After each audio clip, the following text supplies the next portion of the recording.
आज हम BA second semester human geography के 100 मोस्ट इम्पॉर्टेंट एमसीक्यूज करने जा रहे हैं।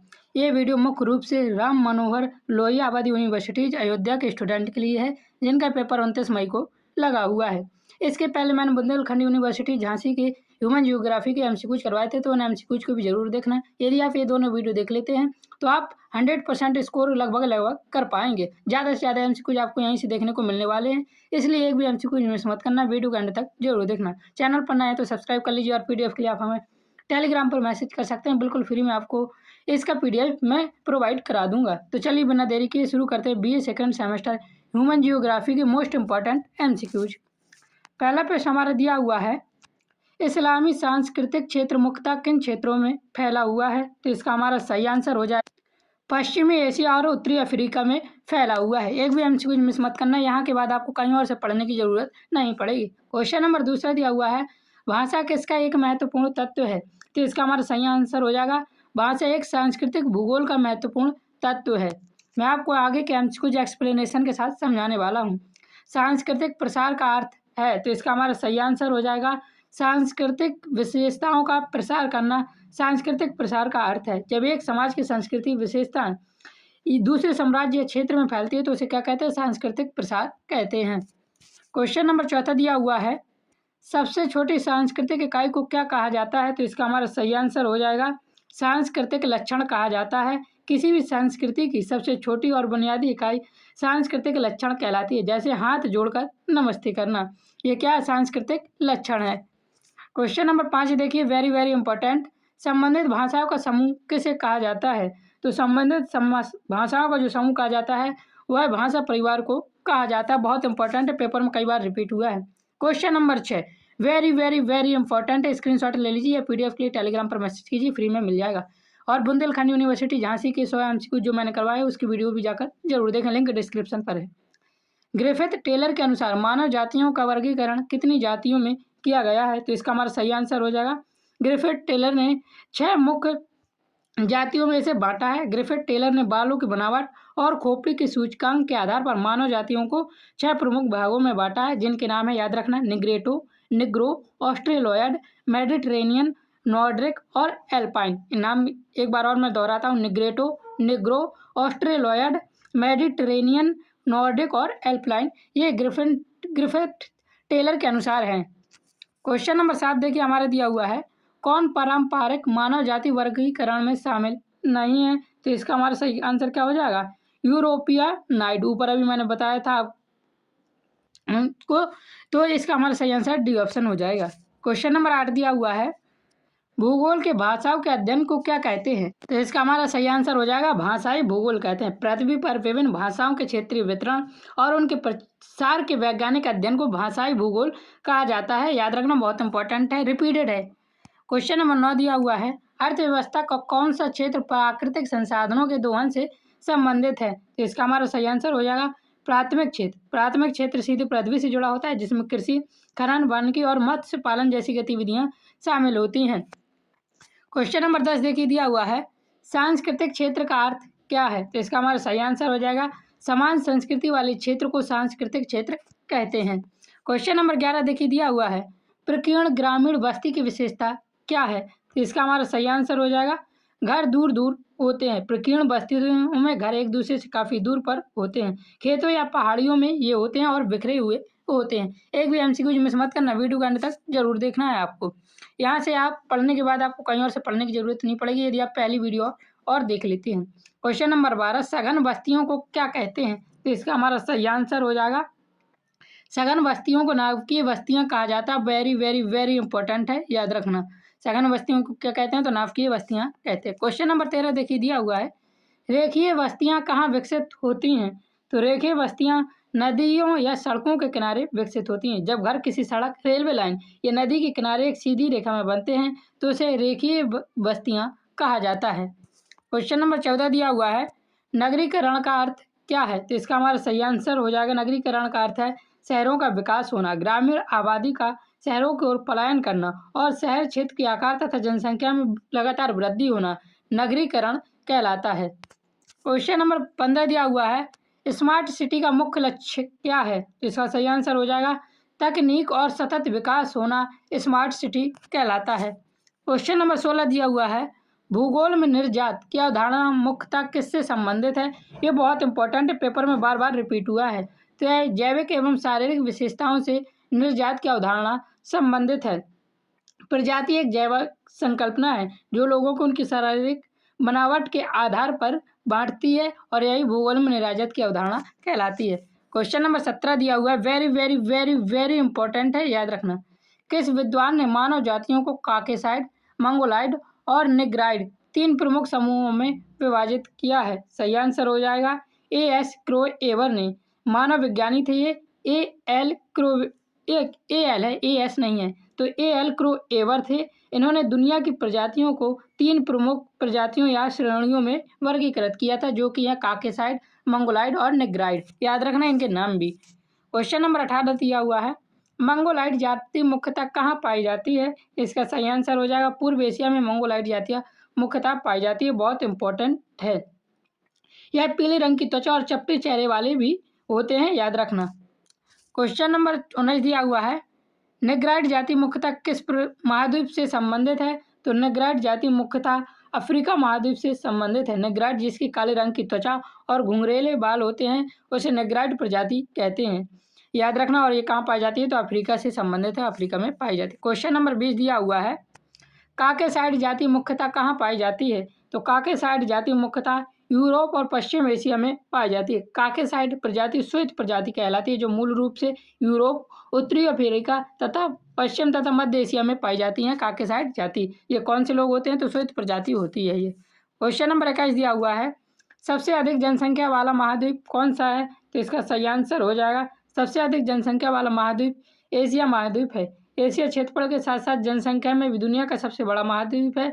विश्व की लगभग 60% आबादी सिर्फ एशिया महाद्वीप में ही रहती है। क्वेश्चन नंबर 22 दिया हुआ है हमारा, एक ही देश के भीतर होने वाले प्रवास को क्या कहते हैं? तो इसका हमारा सही आंसर हो जाएगा, एक ही देश के भीतर होने वाले प्रवास को आंतरिक प्रवास कहते हैं। जब लोग देश की सीमाओं के भीतर ही राज्य या शहर से दूसरे राज्य में जाकर बसते हैं तो वह आंतरिक प्रवास कहलाता है। क्वेश्चन नंबर 23 देखिए दिया हुआ है, देशों के बीच होने वाले प्रवास को क्या कहते हैं? तो देशों के बीच जो प्रवास होता है उसे बाह्य प्रवास कहते हैं। जब व्यक्ति अपना देश छोड़कर किसी अन्य देश अंतर्राष्ट्रीय सीमा पार करके जाकर बसता है तो उसे बाह्य अंतर्राष्ट्रीय प्रवास कहा जाता है, याद रखना। क्वेश्चन नंबर 24 दिया हुआ है, जनसंख्या घनत्व का अर्थ क्या है? प्रति इकाई क्षेत्र में जनसंख्या को जनसंख्या घनत्व कहते हैं। ये वेरी वेरी वेरी इंपॉर्टेंट है, याद रखना। ये तो किसी क्षेत्र में कुल क्षेत्रफल प्रति वर्ग किलोमीटर में निवास करने वाले लोगों की औसत संख्या को जनसंख्या घनत्व कहते हैं। प्रति इकाई क्षेत्र में जनसंख्या को जनसंख्या घनत्व कहते हैं। क्वेश्चन नंबर 25 दिया हुआ है, माल्थस का सिद्धांत किससे संबंधित है? तो इसका सही आंसर हो जाए, यह जनसंख्या वृद्धि से संबंधित है। थॉमस माल्थस ने सिद्धांत दिया था कि जनसंख्या ज्यामितीय दर से बढ़ती है, अर्थात पहले 2 होगी, फिर 4 होगी, फिर 8 होगी, फिर 16 होगी। ये बहुत इंपॉर्टेंट है। उसके बाद खाद्य संसाधन जो बढ़ता है वह गणितीय दर में बढ़ता है, अर्थात 1 बढ़ेगा, फिर 2 होगा, फिर 3 होगा, फिर 4 होगा। तो माल्थस का सिद्धांत जनसंख्या वृद्धि से है, जिसमें जनसंख्या ज्यामितीय दर से बढ़ती है जबकि खाद्य संसाधन गणितीय दर से बढ़ते हैं। ये माल्थस का कहना था। कई बार पेपर में पूछा गया है कि माल्थस के अनुसार जनसंख्या किस दर से बढ़ती है या खाद्य संसाधन किस दर से बढ़ता है, तो याद रखना। क्वेश्चन नंबर 26 है, प्रवास के आकर्षण कारक हैं। तो इसका हमारा सही आंसर हो जाएगा, रोजगार के अवसर प्रवास के आकर्षण कारक हैं। क्वेश्चन नंबर 27 देखिए हमारा दिया हुआ है, प्रवास के प्रेरक कारकों में शामिल है। तो इसका हमारा सही आंसर हो जाएगा, गरीबी शामिल है। गरीबी की वजह से लोग रोजगार के लिए दूसरी जगह जाने के लिए प्रेरित होते हैं। क्वेश्चन नंबर 28 दिया हुआ है, जनसंख्या वृद्धि कब होती है? तो इसका हमारा सही आंसर हो जाएगा ए ऑप्शन, जन्म दर मृत्यु दर से अधिक होगी तो अपने आप जनसंख्या वृद्धि हो जाएगी। क्वेश्चन नंबर 29 दिया हुआ है, जनसांख्यिकी संक्रमण मॉडल में कितने चरण होते हैं? तो इसका हमारा सही आंसर हो जाएगा 4 चरण होते हैं। यद्यपि कुछ आधुनिक विद्वान इसके 5 चरण मानते हैं, लेकिन पारंपरिक जनसांख्यिकी संक्रमण मॉडल के मुख्य रूप से 4 चरण होते हैं, याद रखना। उच्च स्तर, प्रारंभिक विस्तार, उत्तर विस्तार और निम्न स्थिर। ये 4 चरण होते हैं, चारों के नाम याद रखना, उच्च स्थिर, प्रारंभिक विस्तार, उत्तर विस्तार और निम्न स्थिर।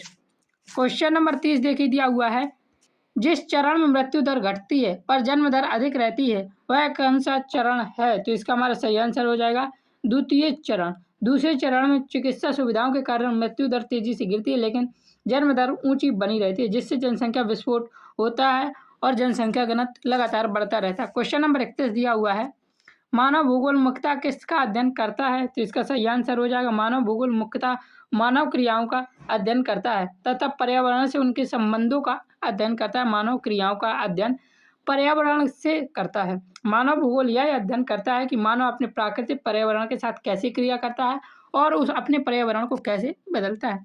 तो हम सबको मिलकर एक निर्णय लेना है, हमको ज़्यादा से ज़्यादा पर्यावरण की बचत करनी है। गर्मी ज़्यादा है, जितनी लाइट यूज हो उतनी ही लाइट यूज करें। क्वेश्चन नंबर 32 दिया हुआ है, नियतिवाद का प्रमुख समर्थक कौन है? तो इसका हमारा सही आंसर हो जाएगा फ्रेडरिक रेटजेल नियतिवाद के प्रमुख समर्थक माने जाते हैं। याद रखना, ये बहुत इंपॉर्टेंट। क्वेश्चन नंबर 33 दिया हुआ है, भूगोल किसका अध्ययन करता है? तो घटनाओं के स्थानिक वितरण का अध्ययन भूगोल करता है। तो भूगोल का मुख्य उद्देश्य पृथ्वी की सतह पर प्राकृतिक और मानवीय घटनाओं के स्थानिक वितरण और उनके संबंधों को समझना है, भूगोल का अध्ययन करना। क्वेश्चन नंबर 34 दिया हुआ हमारा, प्रणाली दृष्टिकोण में किसका अध्ययन किया जाता है? तो इसका हमारा सही आंसर हो जाएगा किसी एक घटना का वैश्विक स्तर पर अध्ययन किया जाता है प्रणाली दृष्टिकोण में।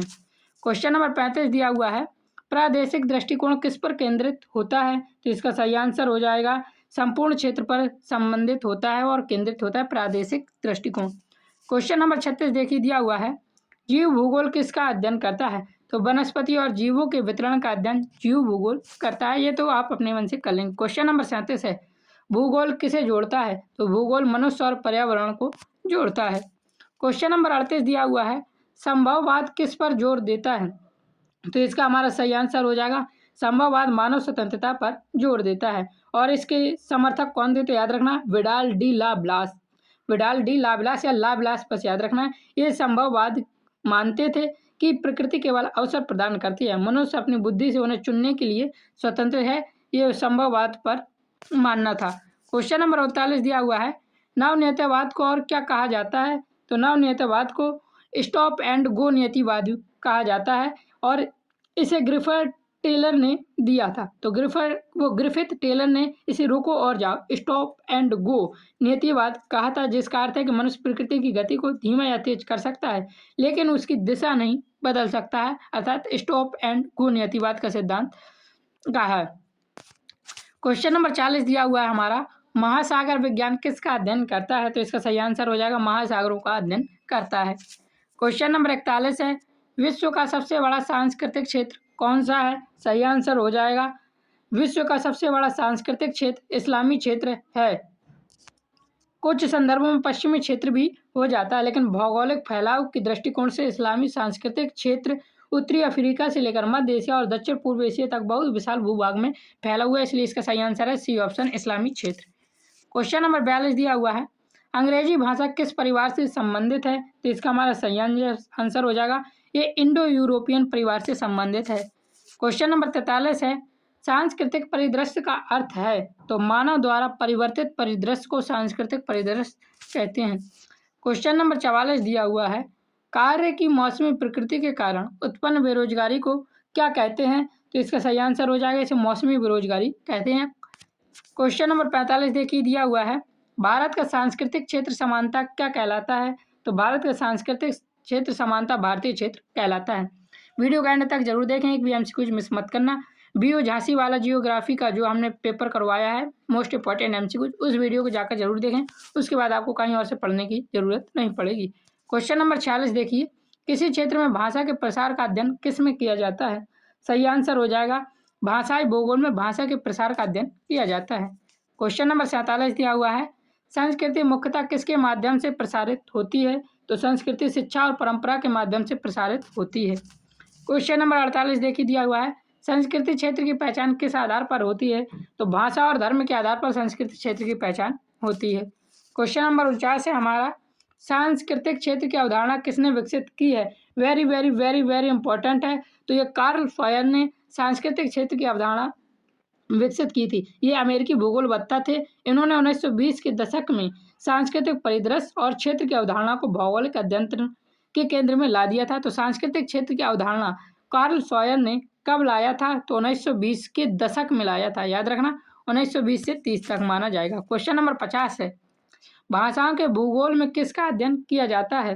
तो इसका सही आंसर हो जाएगा भाषाओं के भूगोल में भाषाओं के वितरण का अध्ययन किया जाता है। क्वेश्चन नंबर 51 दिया हुआ है, मानव जाति के अध्ययन को क्या कहा जाता है? तो मानव जाति के अध्ययन को नृजाति विज्ञान कहा जाता है। मानव भूगोल मत लगा देना, मानव जाति के अध्ययन को नृजाति विज्ञान कहा जाता है। बहुत इंपॉर्टेंट क्वेश्चन है क्योंकि इसमें कन्फ्यूजन होती है। क्वेश्चन नंबर 52 दिया हुआ, कौन सा कारक मुख्यतः जाति विशेषताओं को प्रभावित करता है? तो इसका सही आंसर हो जाएगा जलवायु और पर्यावरण जाति विशेषताओं को प्रभावित करता है। क्वेश्चन नंबर 53 दिया हुआ है, विश्व का सबसे बड़ा भाषा परिवार कौन सा है? तो इसका सही आंसर हो जाएगा इंडो यूरोपियन, जिसे भारोपीय कहा जाता है। यह भाषा परिवार दुनिया का सबसे बड़ा भाषा परिवार है जिसे विश्व की लगभग 46% आबादी बोलती है। इसमें मुख्य रूप से अंग्रेजी, हिंदी और स्पेनिश शामिल है। कौन कौन सी? अंग्रेजी, हिंदी और स्पेनिश। क्वेश्चन नंबर 54 है हमारा, हिंदी भाषा किस भाषा परिवार से संबंधित है? तो इसका सही आंसर हो जाएगा हिंदी भाषा भी इंडो यूरोपियन परिवार से संबंधित है। क्वेश्चन नंबर 55 दिया हुआ है, मंदारिन भाषा किस परिवार से संबंधित है? तो इसका सही आंसर हो जाएगा साइनो तिब्बती परिवार से संबंधित है मंदारिन भाषा। ये बहुत बार पेपर में रिपीट हुआ है। क्वेश्चन नंबर 56 दिया हुआ है, उत्तरी अफ्रीका और दक्षिण पश्चिम एशिया में मुख्यतः कौन सा भाषा परिवार बोला जाता है? तो उत्तरी अफ्रीका और दक्षिण पश्चिम एशिया में मुख्यतः अफ्रो एशियन भाषा परिवार होता है। क्वेश्चन नंबर 57 देखिए दिया हुआ है, सांस्कृतिक क्षेत्र का अर्थ है तो समान संस्कृति विशेषताओं वाला बड़े क्षेत्र को सांस्कृतिक क्षेत्र कहा जाता है। क्वेश्चन नंबर 58 देखिए, सांस्कृतिक क्षेत्र की अवधारणा का व्यापक उपयोग किसने किया है? तो इसका हमारा सही आंसर हो जाएगा ब्रूक ने सांस्कृतिक क्षेत्र की अवधारणा का व्यापक उपयोग किया है। क्वेश्चन नंबर 59 दिया हुआ है, कौन सा एक प्रमुख सांस्कृतिक क्षेत्र है? तो इसका हमारा सही आंसर हो जाएगा इस्लामी सांस्कृतिक क्षेत्र एक प्रमुख सांस्कृतिक क्षेत्र है। दुनिया के मुख्यतः पाश्चात्य, इस्लामी, भारतीय और पूर्वी जैसे प्रमुख सांस्कृतिक क्षेत्रों में बटा हुआ है इस्लामी सांस्कृतिक क्षेत्र। क्वेश्चन नंबर 60 दिया हुआ है, भारत मुख्यतः किस सांस्कृतिक क्षेत्र से संबंधित है? तो इसका हमारा सही आंसर हो जाएगा यह भारतीय क्षेत्र से संबंधित है। भारत अपने विशिष्ट धर्मों हिंदू, बौद्ध, जैन, सिख भाषाओं और रीति रिवाज के कारण स्वयं एक स्वतंत्र भारतीय सांस्कृतिक क्षेत्र का निर्माण करता है। इसे इस्लामिक या हिंदू क्षेत्र नहीं बोलेंगे क्योंकि भारत धर्मनिरपेक्ष का राज्य है। क्वेश्चन नंबर 61 देखिए हमारा दिया हुआ है, कौन सी आर्थिक गतिविधि वस्तुओं के निर्माण से संबंधित है? इसका सही आंसर हो जाएगा द्वितीयक गतिविधि वस्तु निर्माण से संबंधित है। क्वेश्चन नंबर 62 दिया हुआ है, कौन सा क्षेत्र बैंकिंग, परिवहन और शिक्षा क्षेत्र जैसी सेवाओं प्रदान करता है? तो इसका हमारा सही आंसर हो जाएगा तृतीयक क्षेत्र। तृतीयक क्षेत्र को सेवा क्षेत्र भी कहा जाता है क्योंकि यहाँ वस्तुओं का नहीं बल्कि अमूर्त सेवाओं का उत्पादन होता है, जैसे डॉक्टर इलाज करता है, टीचर आपको पढ़ाता है, ये तृतीयक क्षेत्र में आता है। क्वेश्चन नंबर 63 है, मेगापोलिस शब्द का अर्थ है? तो इसका सही आंसर हो जाएगा आपस में जुड़े हुए महानगरीय क्षेत्रों की श्रृंखला को मेगापोलिस कहा जाता है। क्वेश्चन नंबर 64 देखिए, सांस्कृतिक विशेषताओं और उनके स्थानिक वितरण के अध्ययन को क्या कहते हैं? तो इसका सही आंसर हो जाएगा सांस्कृतिक भूगोल कहते हैं।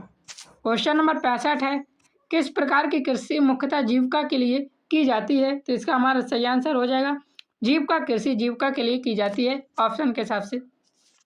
क्वेश्चन नंबर 66 है, तमिल भाषा किस भाषा परिवार से संबंधित है? सही आंसर हो जाएगा यह द्रविड़ भाषा परिवार से संबंधित है। क्वेश्चन नंबर 67 दिया हुआ है, उद्योग के स्थान निर्धारण के लिए सबसे महत्वपूर्ण कारक कौन सा है? सही आंसर हो जाएगा कच्चे माल की उपलब्धता उद्योग के स्थान के निर्धारण के लिए महत्वपूर्ण कारक है। क्वेश्चन नंबर 68 दिया हुआ है, कम लागत पर लंबी दूरी तक भारी माल के परिवहन के लिए कौन सा माध्यम सबसे उपयुक्त है? तो इसका हमारा सही आंसर हो जाएगा जल परिवहन सबसे अधिक होता है। जल परिवहन अर्थात समुद्री जहाज अन्य सभी माध्यमों जैसे सड़क, रेल और वायु परिवहन से सस्ता पड़ जाता है जल परिवहन। क्वेश्चन नंबर 69 देखिए दिया हुआ है, वस्तुओं के आकार और सेवाओं के आधार पर उनके क्रम को समझने वाला सिद्धांत कौन सा है? तो इसका हमारा सही आंसर हो जाएगा केंद्रीय स्थान सिद्धांत है। तो वस्तुओं के आकार और सेवाओं के आधार पर उनके क्रम को समझने वाला सिद्धांत केंद्रीय स्थान सिद्धांत कहलाता है।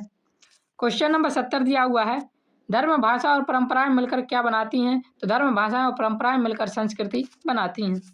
क्वेश्चन नंबर 71 है, गांव से शहर की ओर प्रवास को क्या कहते हैं? तो इसका हमारा सही आंसर हो जाएगा ग्रामीण नगरीय प्रवास कहते हैं।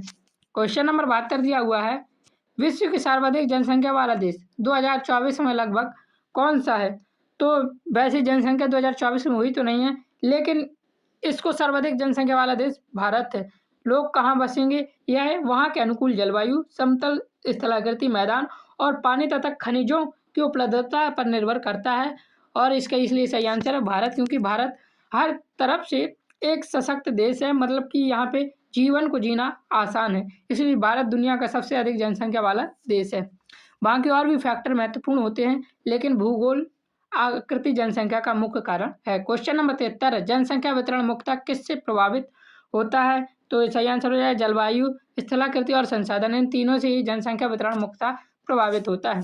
क्वेश्चन नंबर 74 है, निम्न में से कौन सा क्षेत्र विरल जनसंख्या वाला है?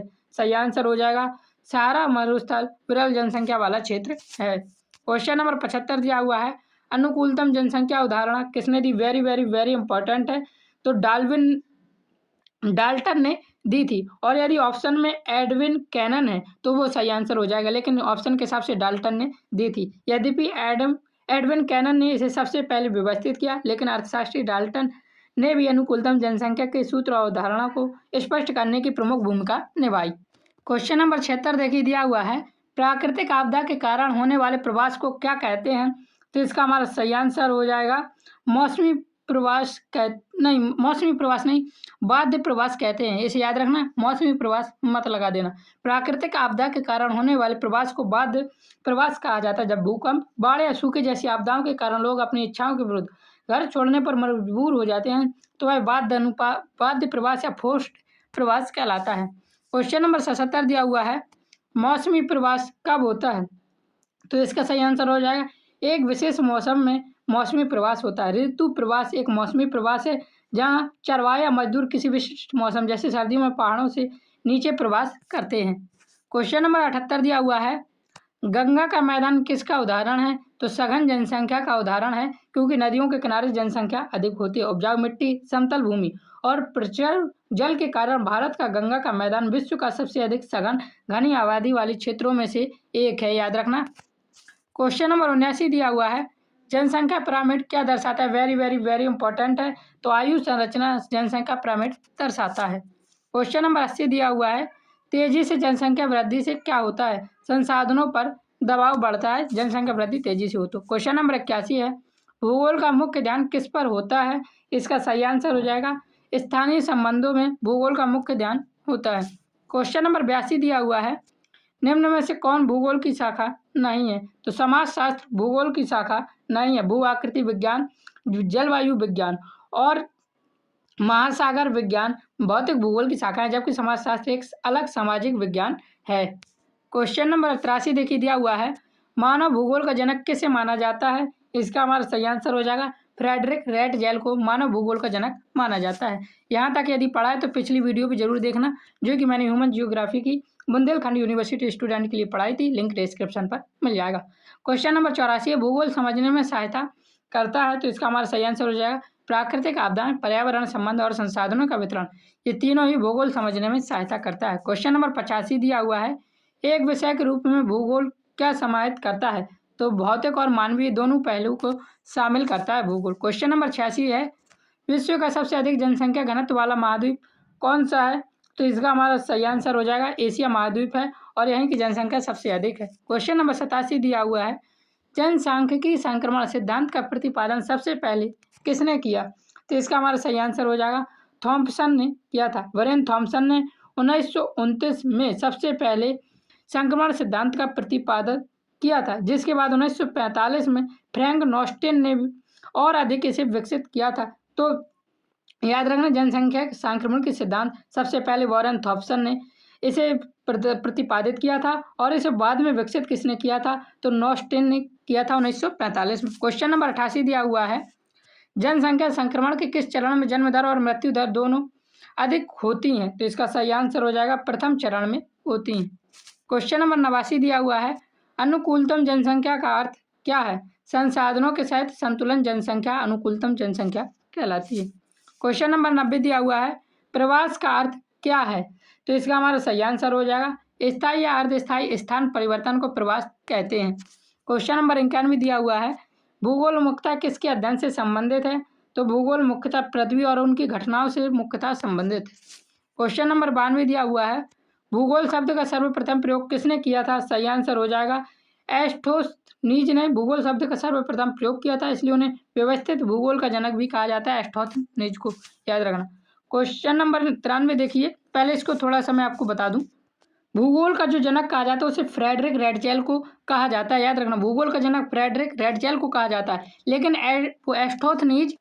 एस्टोथनीज को है व्यवस्थित भूगोल के जनक है। क्वेश्चन नंबर 93 देखिए दिया हुआ है, भूगोल की कौन सी शाखा स्थलाकृतियों का अध्ययन करती है? तो इसका सही आंसर हो जाएगा भू आकृति विज्ञान शाखा स्थलाकृतियों का अध्ययन करती है। क्वेश्चन नंबर 94 दिया हुआ है, मनुष्य और पर्यावरण के संबंधों के अध्ययन को क्या कहते हैं? तो इसका सही आंसर हो जाएगा मानव परिस्थितिकी कहते हैं। क्वेश्चन नंबर 95 दिया हुआ है, नियतिवाद मुख्यतः किससे संबंधित है? तो मानव क्रियाओं पर पर्यावरण का नियंत्रण से संबंधित है नियतिवाद। क्वेश्चन नंबर 96 दिया हुआ है, संभववाद का प्रतिपादन किसने किया? सही आंसर हो जाएगा विला डी ब्लांस ने किया है। क्वेश्चन नंबर 97 दिया हुआ है, नवनियतिवाद का प्रतिपादन किसने किया? तो नवनियतिवाद का प्रतिपादन जो किया था वह ग्रिफिथ टेलर ने किया था। क्वेश्चन नंबर 98 दिया हुआ है, जलवायु और मौसम का अध्ययन किस शाखा में किया जाता है? तो जलवायु विज्ञान में जलवायु और मौसम का अध्ययन किया जाता है। क्वेश्चन नंबर 99 दिया हुआ है, आधुनिक भूगोल का जनक किसे कहा जाता है? तो आधुनिक भूगोल का जनक अलेक्जेंडर वॉन हेम्बलेट को कहा जाता है। 19वीं सदी के जर्मन विद्वान हेम्बलेट, जिनको कॉस्मस लिखी थी इन्होंने, और कार्ल लिटर को संयुक्त रूप से आधुनिक भूगोल का जनक कहा जाता है। तो अलेक्जेंडर वॉन हेम्बलेट और कार्ल रीटर को आधुनिक भूगोल का जनक कहा जाता है, याद रखना। क्वेश्चन नंबर 100 और लास्ट क्वेश्चन हमारा, भूगोल किस प्रकार का विज्ञान है? तो भूगोल प्राकृतिक और एक सामाजिक विज्ञान है, इसलिए हमें प्रकृति और समाज दोनों को बचाए रखना है। हमें ऐसी चीज़ों का कम से कम प्रयोग करना है जो कि हमारे पर्यावरण के लिए नुकसानदायक हो, जैसे प्लास्टिक का कम यूज कीजिए, गर्मियाँ बहुत तेज हैं तो लाइट को सिर्फ उतना यूज कीजिए जितना आपको ज़रूरत हो, फालतू समय पर अपने घरों के बल्ब बंद रखें। ये हमारी आपसे एक प्रयास है, रिक्वेस्ट है। चैनल पर नए, चैनल को सब्सक्राइब कीजिए। जय हिंद, जय भारत, राधे राधे। PDF फ्री में मिलेगा, टेलीग्राम पर मैसेज कर लीजिए।